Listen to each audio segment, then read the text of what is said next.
The next week was a blur of desperate marketing. Van tried to sell the vibration as a built-in massage feature. Reba tried to convince a couple that the smell of jet fuel was the scent of adventure. In the end, Van found a client, a Mr. Maguire, who was looking for a house for his elderly, hard-of-hearing father. "He loves it," Van shouted, triumphantly showing Reba the signed contract. "He said he can't hear a thing." But as they stood in the vibrating living room of the Jablonski house, the competitive fire died down. Van looked at Reba, and Reba looked at the boy she had raised. "I'm scared, Van," Reba admitted, the words coming out before she could stop them. "Scared of what, Mrs. H? I thought I had to carry your weight when I hired you, but I started relying on you, and it scares me to lose you." Van softened. "You taught me everything I know, Mrs. H. I'm only great because you're the best." They decided to split the list. They would be competitors, yes, but they would always be family. Chapter 6. The Karma of Birthdays. While the real estate war was settling into a cold peace, Cheyenne was facing a moral reckoning. Her pregnancy had brought up memories of her own childhood, specifically how she had treated Kira. "I did that?" Cheyenne asked, horrified. "I was a monster?" "You were an attention hog, honey," Reba said. "You smashed her truck because you didn't want her to have anything you didn't have." Determined to balance her karma before the new baby arrived, Cheyenne decided to throw Kira a do-over 5th birthday party. She invited the whole family, made a sugar-free bran cake, at Barbara Jean's insistence, and bought a big number 5 candle. "Surprise!" Cheyenne shouted as Kira walked into the living room. Kira stared at the decorations, the bran cake, and the happy 5th birthday banner. "You finally got your GED? Or is this just another way for you to be the center of attention?" "It's an apology," Cheyenne cried. "I'm sorry I was a bee to you for 15 years. I want my daughter to be just like you.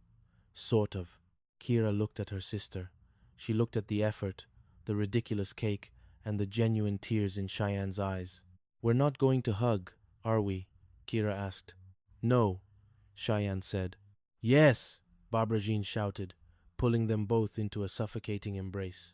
Chapter 7. Stormy Clear Weather. As the family reconciled, Barbara Jean was embarking on a new career that would test everyone's patience. She had landed a job as a weather girl on Channel 34, a local cable station. Her persona? Stormy clear weather. Her method? Predicting the rain based on a tingling sensation in her backside, a remnant, she claimed, of being struck by lightning in 1982 because of her bedazzled jeans. "This is going to be so good," Barbara Jean squealed, showing the family her audition tape, which involved her dumping a bucket of water on herself and shouting, "It's smoking hot!" Brock was mortified. "Barbara Jean, nobody is going to take you seriously." "Why are you so threatened, Brock?" she asked, her eyes wide. "It's like ever since I lost the weight, you want to keep me bottled up. This is my dream." "Your dream is to be the super butt-rometer of Houston?" "This just in," Barbara Jean shouted, ignoring him. "There's a cold front coming through, and it's going to linger." Reba watched them, a familiar sense of amusement and exhaustion washing over her. Her ex-husband was married to a weather girl who used her glutes as a barometer. Her son-in-law was her professional rival. Her daughter was a reformed B-word, and her youngest son had briefly been a wheelchair basketball star. She looked at her family, gathered in the living room, bickering and laughing and surviving. She picked up her glass of iced tea and stepped out onto the porch. The Texas sun was setting, painting the sky in shades of bruised purple and fiery orange. "I'm a survivor," she whispered to the wind. And for the first time in a long time, Reba Hart knew that even if the sailing wasn't smooth, she was more than capable of steering the ship. Chapter 8. The Velvet Prison of Norris Realty.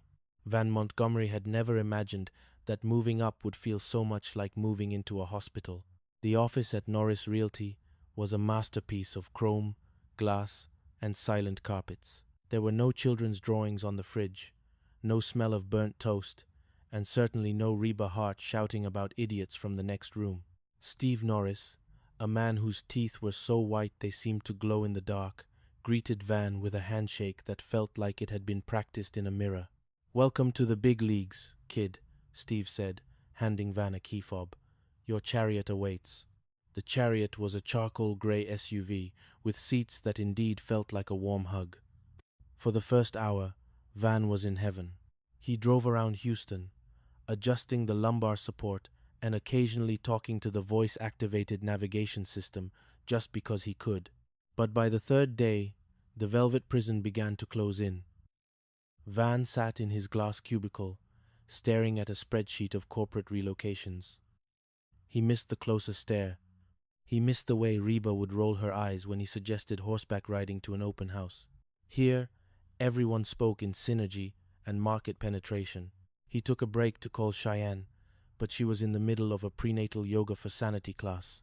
"I'm a corporate shark, Cheyenne," Van whispered to his phone in the hallway, "but I feel more like a goldfish in a very expensive, very sterile tank."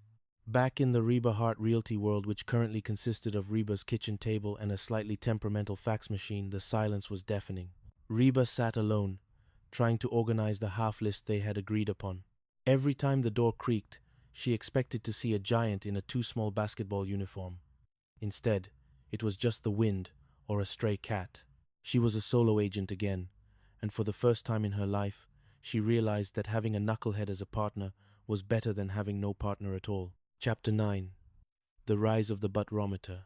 While Van was suffocating in luxury, Barbara Jean was taking over Houston's cable airwaves. Stormy clear weather had become an overnight sensation. It turned out that people didn't want meteorological data. They wanted a middle-aged woman in a bright yellow raincoat who predicted thunderstorms based on how much her metal stud-scarred glutes tingled. The ratings for Channel 34 spiked. Barbara Jean was recognized at the grocery store. People would walk up to her and ask, "Is it gonna drizzle, Stormy?" And she would do a little wiggle and give them a wink. "Brock, look at this fan mail," Barbara Jean squealed, dumping a pile of letters onto their coffee table. "Someone sent me a bedazzler. They want me to sparkle like a hurricane." Brock Hart, a man who had spent his career as a dentist, trying to project an aura of professional calm, was falling apart. He was now Mr. Stormy Clearweather. Patients in his chair would ask if he knew what the humidity was going to be before they let him drill. "Honey, it's great that you're successful," Brock said, his voice strained. "But do you have to do the butt wiggle in every segment? It's hard to maintain a dignified practice when my wife is the super buttrometer." "You're just threatened by my career, Brock," Barbara Jean retorted, her chin trembling. "You want me back in the kitchen, making bran cakes, but Stormy is meant to soar." The tension in the Brock, Barbara Jean household was reaching a boiling point, and as always, the overflow spilled into Reba's life. Barbara Jean showed up on Reba's porch at midnight, wearing her Stormy Clearweather raincoat and carrying a suitcase. "Reba, he doesn't understand my art," she wailed. Reba looked at the woman who was her best friend and her greatest headache. "Barbara Jean, it's weather. It's not Swan Lake. It's a performance, Reba. And my butt is the star." Reba sighed and opened the door. "Fine. But if you start tingling in my guest room, I'm calling a priest." Chapter 10. The High-Stakes Duel. The truce between Reba and Van was finally tested when the Miller Estate went on the market. The Miller Estate was the holy grail of Houston residential real estate, a sprawling colonial on 5 acres with a commission that could pay for a year of college. Both Reba and Norris Realty were invited to pitch for the listing. Reba arrived at the Miller mansion in her trusty station wagon, her briefcase full of handwritten notes and neighborhood history. She was ready. She was the veteran. And then, the charcoal gray SUV pulled up. Van stepped out, wearing a suit that actually fit him, followed by Steve Norris. They had a digital presentation, a drone video of the property, and a marketing plan that involved a 3-page spread in Luxury Homes Monthly. "Mrs. H," Van said, looking genuinely pained as they met in the driveway. "I didn't know you were pitching this one." "Neither did I, Van," Reba said, her voice steady but her heart sinking. "But may the best corporate shark win." Inside the grand library, the duel began. Reba spoke of the Miller's children growing up in that house, of the secret to getting the fireplace to draw properly, and of her 30 years of knowing every stone in that zip code. Van sat quietly, watching Reba. He saw the fire in her eyes, the heart of a fighter that had kept their family together, and then he looked at the glossy, soulless brochure in his hand. When it was over, the Millers asked for a moment to deliberate.